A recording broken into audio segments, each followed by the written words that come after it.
This time of year is all about friends, families, and, of course, raising a glass to all the good things in life.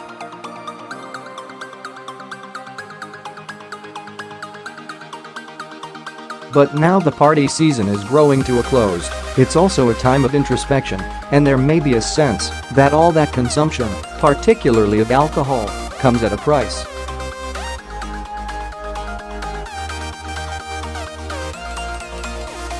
An extraordinary new book lays bare the toll it can take and, should you be considering cutting back, provides all the motivation you need.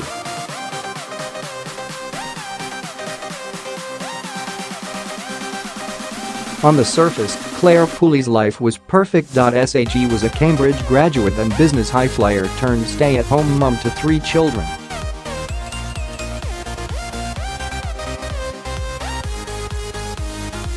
But she found herself drinking more and more, a glass of wine, while helping with homework, another making the children's tea.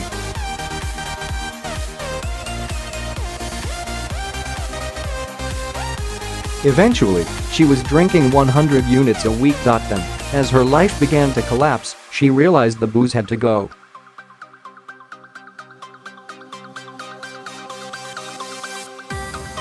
But had she quit in time to save herself? On a scale of 1 to 10, today is around a -5.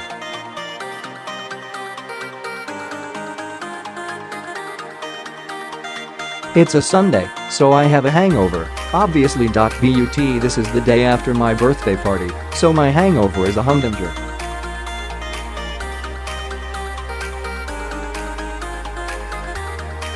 My brain seems to have shrunk to the size of a marble.I'm drowning in waves of nausea.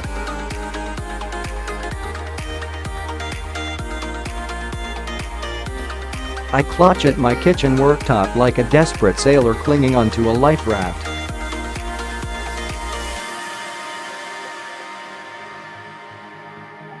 This is not a good idea, because I keep catching sight of my great, puffy face reflected in the polished granite.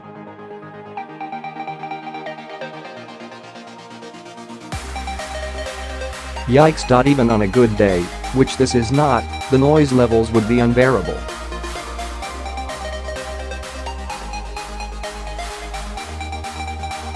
My 3 children, Evie, 11, Kit, 8, and Maddie, 6, are making an unholy racket.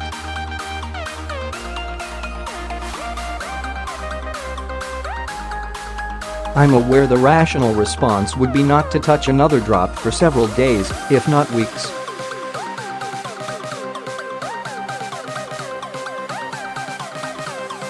But I also know the only thing that's going to make me better is another drink.I glance at the clock.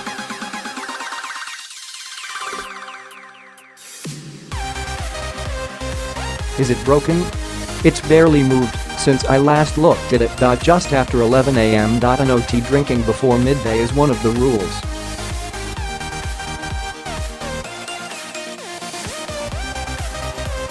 If you drink in the morning, you're an alcoholic, right? But after 12, particularly at weekends, is perfectly okay.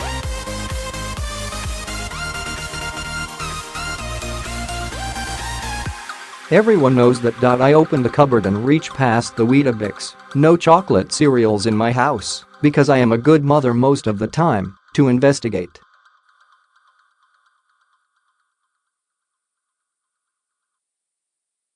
There's an open bottle of red wine with about 2 inches left. It is very unlike me to leave wine unfinished.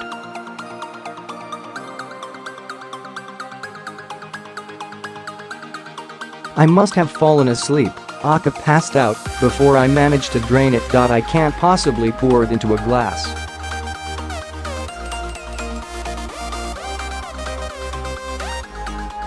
My children are pretty used to Mummy having a glass of wine permanently welded to her hand, but even they might balk at seeing me with one at 11 a.m.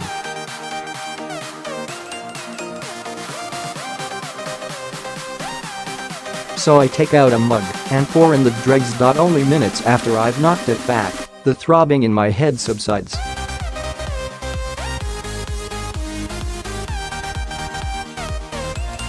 And that's when I look down and see what's printed on the mug in my hand, the world's best mum.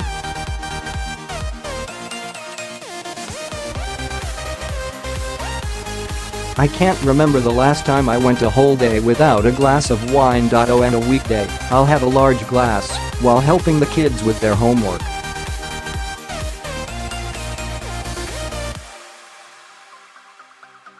Then as second, while preparing the evening meal. Then I'll hide that more empty than full bottle so I can open a new one when John, my long-suffering husband, comes home and we share it over dinner.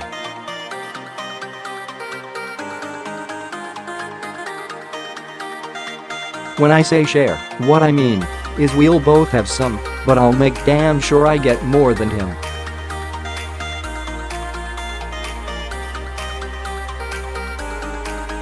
Then there's the weekend, when lunchtime drinking is almost obligatory. So on Saturday or Sunday, probably both, I can easily polish off 2 bottles.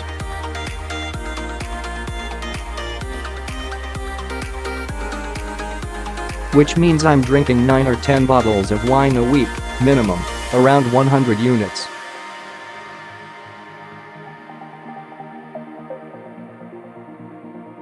It has to stop. I take a brutal look at myself. I'm 46, but I look older. I'm rattled.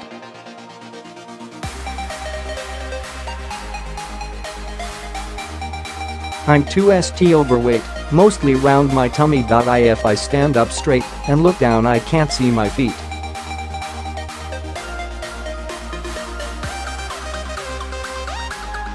I've started to hate taking buses as people often offer me their seats, as though I were pregnant.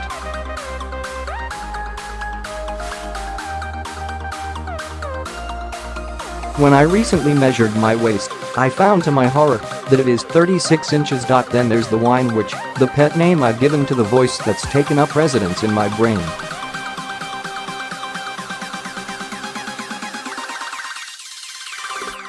It turns even the most solid of resolutions to dust, whispering things like, "There's only a little left in the bottle."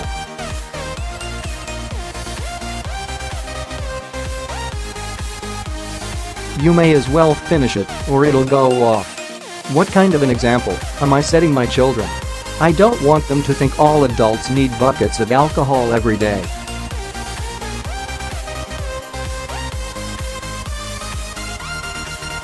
After graduating from Cambridge, I traveled through the Far East on my own and was a director on the board of a major advertising agency by the age of 30.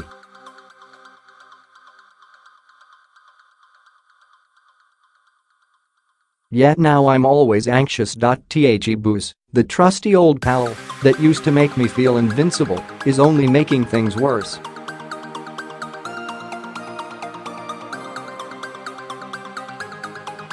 The obvious solution is to cut down. But I've been trying to do that for years. Within a few weeks I'm back where I started, only drinking more than before.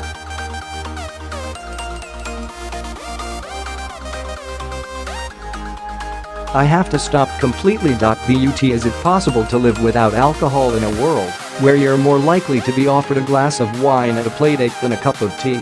Where every social event is fueled by gallons of booze? Is there life after wine? I'm about to find out.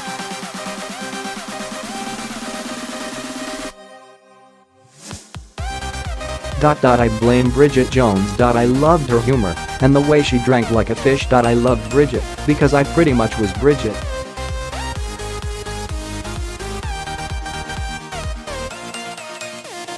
So much so, when I was 30 and the BBC were looking for people to feature in a documentary about the real-life Bridget Joneses, they called me.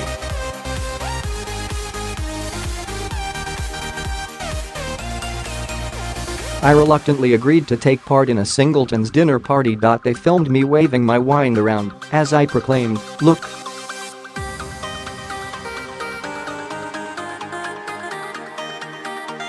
I've got a great job, a really cool car, and I own my own flat. Why on earth would I need a man to make myself complete?" I wasn't expecting anyone to actually see the documentary.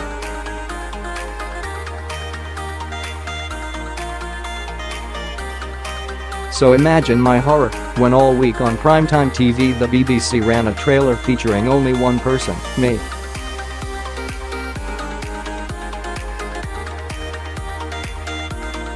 There I am, slightly tipsy, saying, "Look. I've got a great job, a really cool car, and I own my own flat.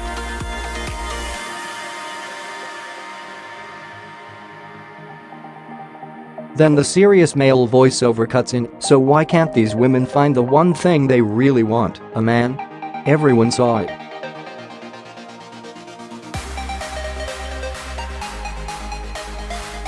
But it didn't stop me loving Bridget.She gave us all an excuse to drink too much. Back in the 90s, we saw drinking as our duty as feminists to beat the boys at their own game.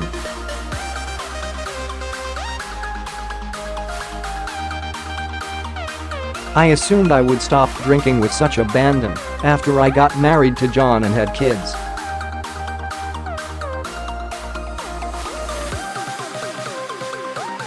But I was of the generation told we could have it all, and I was juggling a top job and babies.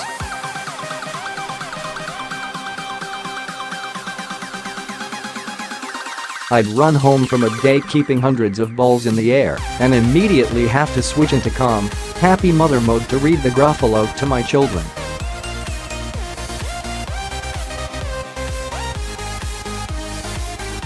Only copious amounts of booze enabled me to make the switch from one persona to the other.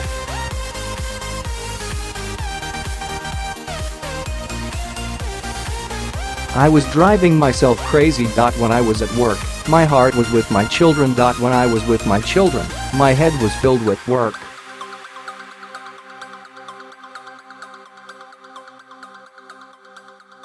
I was paying a vast proportion of my salary to a nanny so she could do the job I desperately wanted to do myself.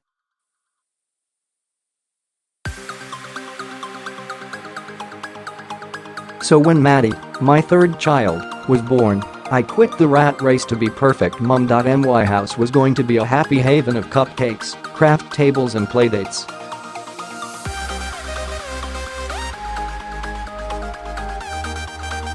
Instead, I started feeling as though I'd lost my identity. I was only ever defined in relation to other people, John's wife or Evie's mummy.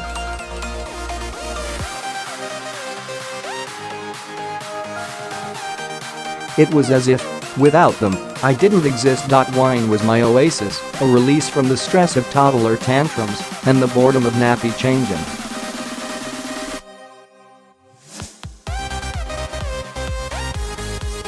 A glass of wine could put the zing into a late afternoon playdate with a girlfriend and the zen into post-children's bedtime.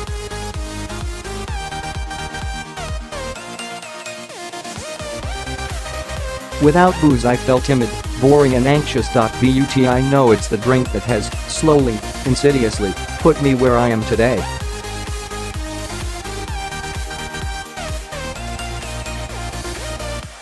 I've gone 3 days without booze on numerous occasions. I've given up for months at a time.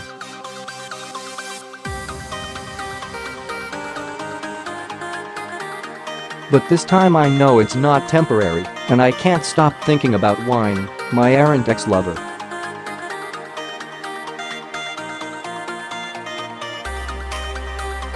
I've even been cooking in the morning and leaving dinner for John to heat up when he gets home, because cooking, for me, is entwined with drinking.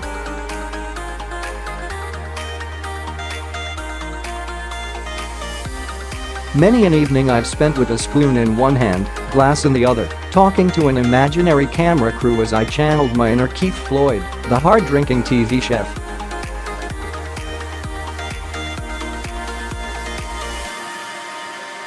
I'm shattered, too. But despite the exhaustion, I can't get to sleep. I'm used to being eased into the land of Nod by the anesthetizing effects of a few glasses, but for the past 2 nights I've been awake for hours, brain whirring, while John slumbers.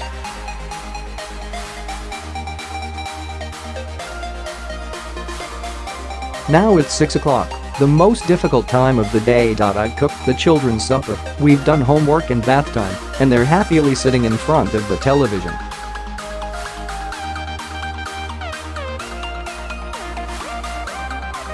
All the time booze is calling me. But if I don't walk away now there's a danger I never will.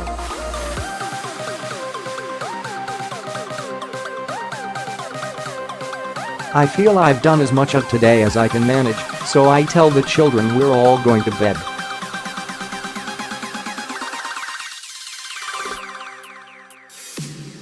Yes, mummy, 2.we curl up together, reading stories. I suddenly realized that, because of wine, I wrapped up years of precious bedtime routines as early as possible.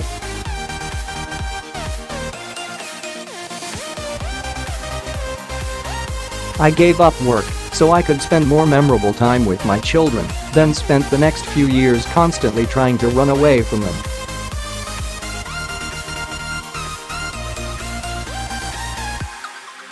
I'm not sure I can do this on my own. I wish I could talk to someone, but I'm too ashamed.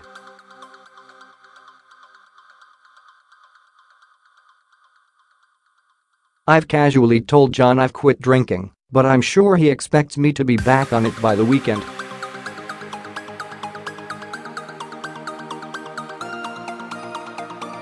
Since we met nearly 20 years ago, John's loved me patiently through years of increasing overindulgence.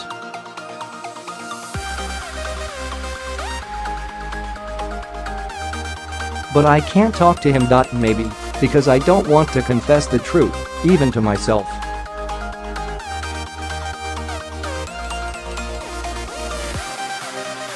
It seems crazy that when I quit smoking 15 years ago, I was able to tell the world proudly.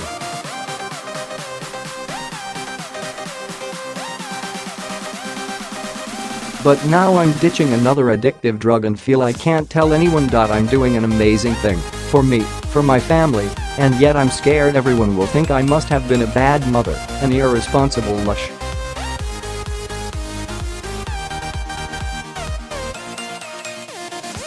I'm worried that now I've quit, they'll think I'm boring, and I'll never be invited out again.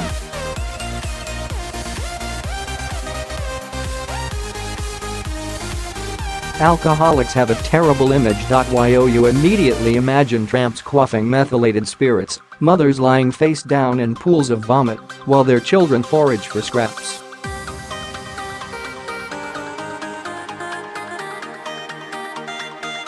Alcohol is the only drug in the world where, when you stop taking it, you're presumed to have a problem, while those still indulging are viewed as normal.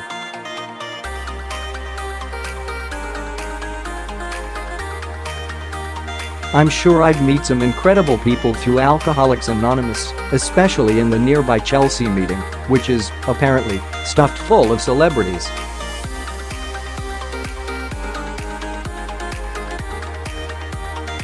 But I can't make myself do it. Those mums at school who see me as always organized, hosting coffee mornings and volunteering for class rep, have no idea I have this problem.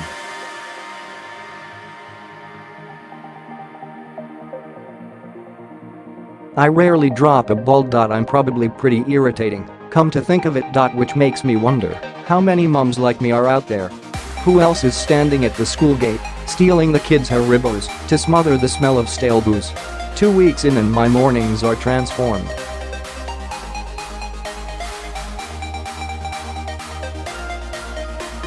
There's no longer insomniac exhaustion or a hangover to contend with. On any memorable hungover Saturday, I somehow reversed my car over a raised mini roundabout.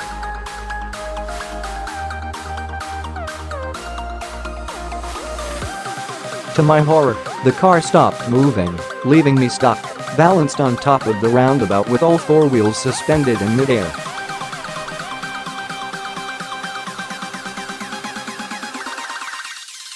I had to clamber out of my car, still dressed in my pajamas, to beg help from 4 security guards.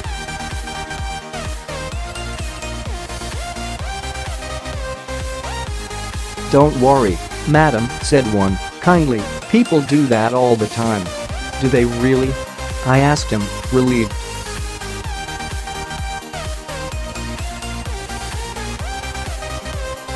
"No," he replied, as they all cracked up. They clung to each other for support, they were laughing so much.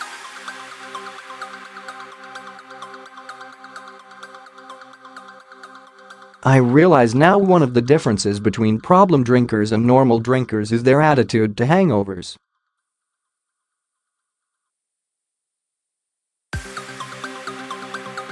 I was always astounded by people who would turn down a glass at Sunday lunch because they'd drunk too much the night before.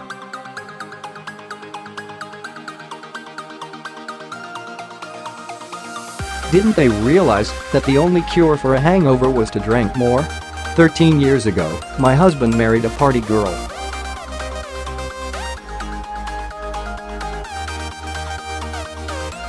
A bon divorce. Until recently, our lives revolved around entertaining over boozy Sunday lunches, getting happily plastered at parties and cooking elaborate dinners accompanied by expensive wine.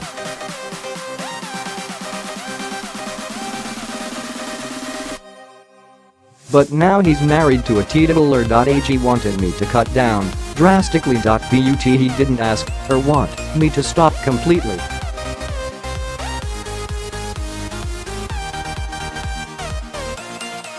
Before I quit, I'd have visions of him leaving his puffy, boozy wife and running off with a younger, slimmer version.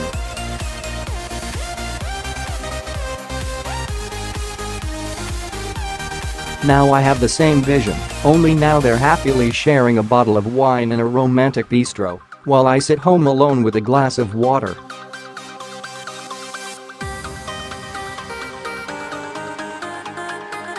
This evening I pluck up courage. Darling, I say, can I ask you something?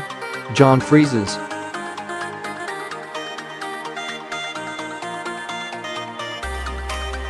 He's a stiff upper lip Scot who went to boarding school aged 7.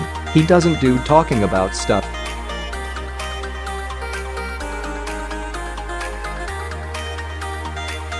Does it bother you that I've stopped drinking?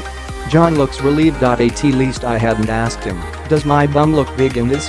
God, no, it's a wholly good thing, he replies.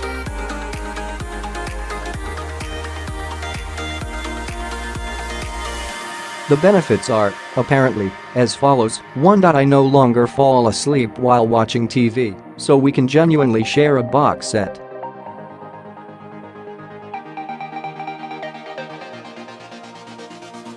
3. I don't keep him awake, tossing and turning. 4. He doesn't have to drink really fast to make sure he gets his share of a bottle of wine.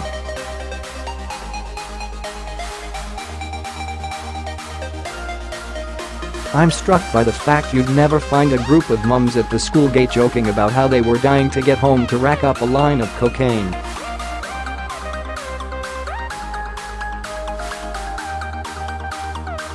And yet use of another life-destroying drug is not only acceptable, it's expected, to the extent that not taking it makes you weird.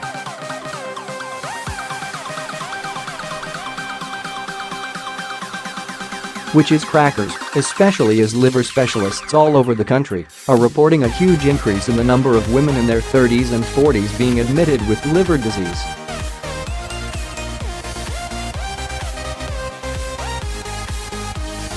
They tend to be those in higher-end executive jobs who see booze as an intrinsic part of their lifestyle.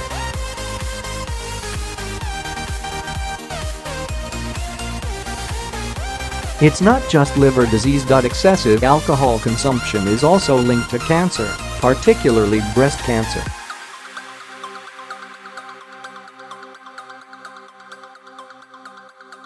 Women who drink just 3 alcoholic drinks a week have a 15% higher risk of breast cancer than teetotalers.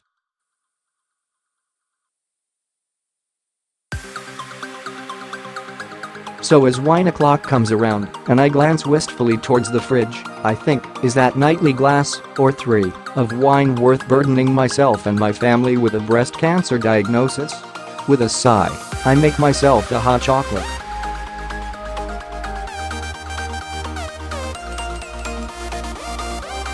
It strikes me, looking fleetingly in the mirror, past the age of 40, it doesn't do to linger at mirrors this morning, that something has changed. My hair.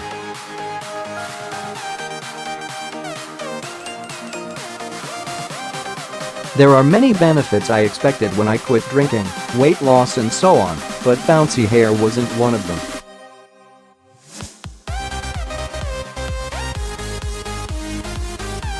I Google sober hair. Apparently, hair, like your skin, suffers from dehydration when you drink.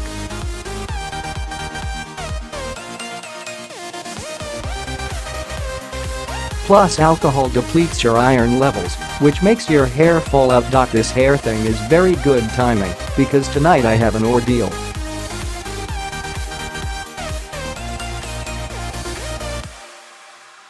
My old Cambridge college, Newnham, is holding a drinks-do at the House of Lords. I still remember when I got the results from my Cambridge application with my friend, Philippa.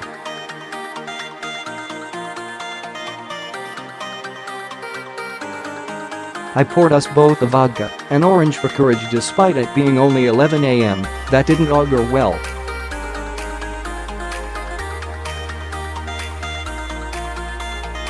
I unfolded the letter with shaking hands and scanned down until I found the words "We are pleased to be able to offer you."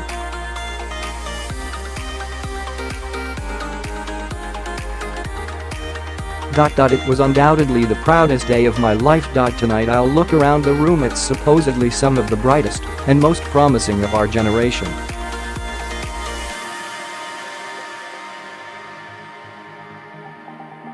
Many of my cohorts are now government ministers, top lawyers, brain surgeons, newsreaders, best-selling novelists and rich as Croesus financiers.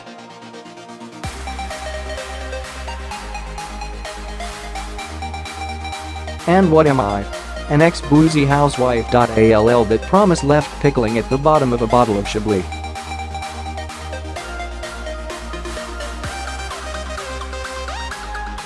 I know from my pregnant days that these functions are generally useless at providing non-alcoholic drinks, warm orange juice or elderflower cordial.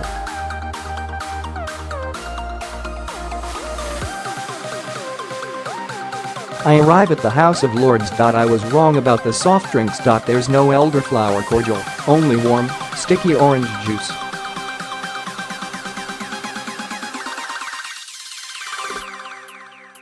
Not only do I not want to drink orange juice, but my bright orange tumbler shouts non-drinker loudly in the sea of classy wine glasses.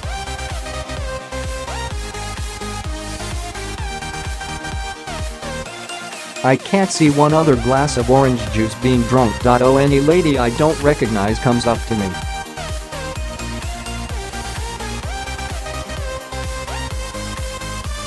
Oh God, I have a feeling this is not going to end well. You were famous for running down the college corridor naked, except for a strategically placed yucca plant, claiming to be even the Garden of Eden.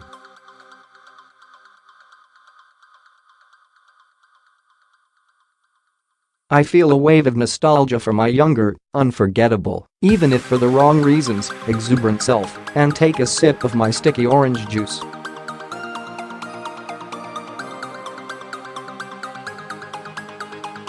I thought I'd got the wine witch under control, but tonight she's back with a vengeance.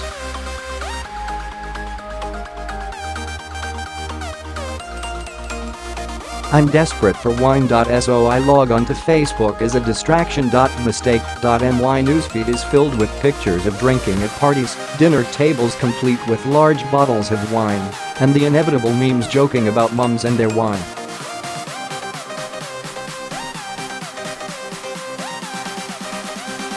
Keep your friends close. Keep your wine closer. What's the point of me going through this when everyone is drinking? It's a perfectly acceptable way of winding down.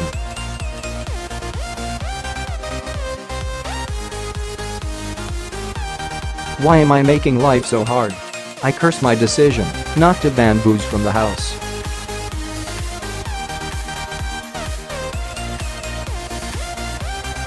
I've been determined to keep everything as normal as possible, to have an open bottle of wine available for John or for guests.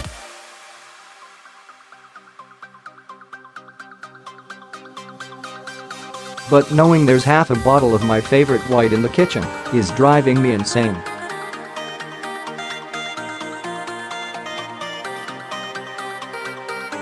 I walk back and forth to the fridge so often I'm surprised I haven't furrowed a groove in the floor.